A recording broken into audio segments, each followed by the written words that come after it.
রাসূলুল্লাহ সাল্লাল্লাহু আলাইহি ওয়াসাল্লামকে যখন জাহান্নাম দেখানো হয় তখন রাসূলুল্লাহ সাল্লাল্লাহু আলাইহি ওয়াসাল্লাম বলেছেন জাহান্নামে শুধু নারী আর নারী। আচ্ছা, কিন্তু জান্নাত এবং জাহান্নাম তো নির্ধারণ হবে হাসরের পর আমলনামার উপর। তাহলে উনি জাহান্নামে কিভাবে মানুষ দেখলো?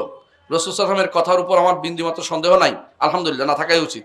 আপনি যদি এবং আমলনামার পর জাহান্নাম দুটির পার্থক্য বলতেন, সুবহানাল্লাহ। শুনেন, রাসূলুল্লাহ সাল্লাল্লাহু আলাইহি ওয়াসাল্লাম জান্নাত দেখছে না, জাহান্নাম দেখছে না?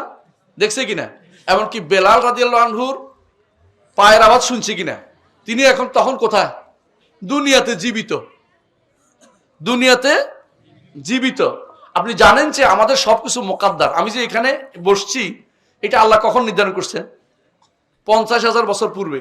আমার মায়ের পেটে আবার নির্ধারিত হয়েছে, আবার মায়ের পেটে নির্ধারিত হয়েছে, আবার গত বছর লাইলাতুল কদর নির্ধারিত হয়েছে, আবার গত রাত্রি নির্ধারিত হয়েছে।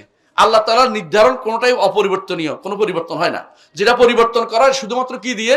দোয়া দিয়ে। যেটা বলছে এটা দোয়ার কারণে পরিবর্তন হওয়া, লেখাও আছে ওইটাই, যে দোয়ার কারণে পরিবর্তন হয়ে যাবে, এটা দোয়া করবে এই জন্য পরিবর্তন করে দেওয়া, এটাও নির্ধারিত হয়ে গেছে। কোনো অনির্ধারিত নাই, কোনো অনির্ধারিত কোনো কিছু নাই। তো এইটা জান্নাতে যাবে, রসুল দেখছেন যারা আগে যাবে ওদেরকে দেখানো হয়েছে, রাসূলুল্লাহ সাল্লাল্লাহু আলাইহি ওয়াসাল্লামকে অগ্রিম দেখানো হয়েছে, বুঝছেন তো? যারা জাহান্নামে যাবে, এই জন্য যারা মহিলাদেরকে সাবধান করার জন্য তিনি বলেছেন বেশি বেশি করে তোমরা সদকা করো, আমি তোমাদেরকে জাহান্নামে যাওয়ার জন্য বেশি দেখেছি। বর্তমানে মহিলাদের জাহান্নামে যাওয়াটা আরো বেশি ভয়াবহ আকার ধারণ করছে। কারণ কি জানেন? এই মহিলারা এখন পর্দা তো করেই না, স্বামীর কথা শোনে না। যে সমস্ত কথা রসুল বলেছেন পুরোটাই পাওয়া যায় এই মহিলাদের মধ্যে। রসুল বলেছেন আমি দুই শ্রেণীকে আমি এখনো দেখি নাই।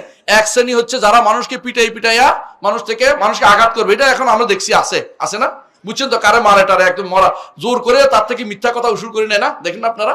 আরেকটা গোষ্ঠী রসুল বলছেন যারা ওই সমস্ত নারীদের কথা আমি দেখি না, রসুল দেখে নাই, যারা কি মুমিলা তুন মাইলা তুন মাথার উপর উঁচু করে, হ্যাঁ, উটের চুটির মতো বানবে, তারপরে মানুষের দিকে বাঁকা হয়ে হাঁটবে, সে তার মানুষের দিকে ঝুঁকবে, তারাও এর দিকে ঝুঁকবে।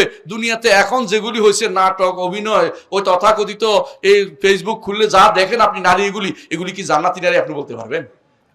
আমরা তো জাহান্নামে বলতেছি না, কিন্তু জাহান্নামে যাওয়ার জন্য এরাই তো পথ দেখাচ্ছে আমাদেরকে, এবং এদের অধিকাংশ এইভাবে মারা গেলে তো জাহান্নামে যাবেই শিওর।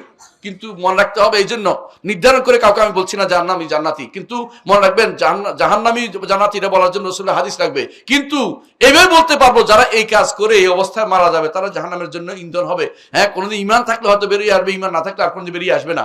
এটা অগ্রিম দেখানো হয়েছে আমার নবী মুহাম্মদুর রাসূলুল্লাহ সাল্লাল্লাহু আলাইহি ওয়াসাল্লামকে। সুতরাং আপনার কোনো সন্দেহ করার কোনো কিছু নাই। জান্নাতে যেভাবে ঢুকা দরকার এইভাবে এখনো কেউ ঢুকে নাই, জাহান্নামেও যেভাবে ঢুকা এখন ঢুকে নাই, তবে শাস্তি হচ্ছে। এমনকি আমাদের রূহগুলো, প্রত্যেকটি ঈমানদার রূহ কোথায় থাকে? কোথায়? জান্নাতে ঘুরে বেড়ায় গাছে গাছে। ঈমানদার রূহ মরে গেলে, বুঝছেন তো? আপনি মরে নয়, আপনি যখন ঘুমান তখনও তো আরশের সামনে আপনার রুটে যায় সিদ্ধা করে, ঈমানদার রূহ যায় সিদ্ধা করে। কাফের রূহ আরশের সামনে যায় না, বুঝেন না? ঈমানদার রূহ কিন্তু আরশের সামনে যায়, আল্লাহকে সিদ্ধা করে আসে। এটাও তো হাদিস দ্বারা প্রমাণিত। এটা আপনি কেমন না দেখলে ঈমান আনবে না তা তো না। আমরা তো ঈমান বিল গায়ব করি, গায়বের উপর ঈমান রাখি। যে রাসূল যা বলেছেন তা সত্য, সেইটা আমি একটু আগে বলেছি যে রাসূল যা সংবাদ দিয়েছেন তা সত্য।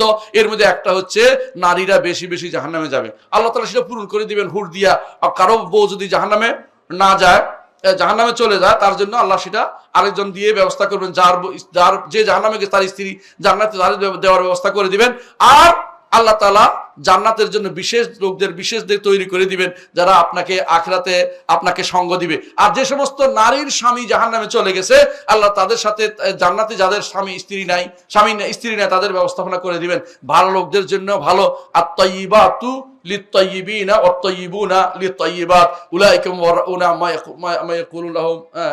আল্লাহ তাআলা তাইয়্যিবাত পবিত্রদের জন্য পবিত্র রেখেছেন, আর যারা খবিসাতুল খবিসিন খবিসের খবিস রেখেছেন। জাহান্নামের গোষ্ঠী জাহান্নামে যাবে, জান্নাতে যাবে। অগ্রিম ঈমান রাখবেন, যেভাবে সব নির্ধারিত আল্লাহ, আপনিও নির্ধারিত জান্নাতে যাবেন না জাহান্নামে যাবেন। আপনি সবসময় যদি কোনো আল্লাহর কাছে বিনয়ী হয়ে থাকেন জান্নাতে যাবেন, অহংকারী হয়ে গেলে জাহান্নামে যাওয়ার জন্য প্রস্তুত থাকেন।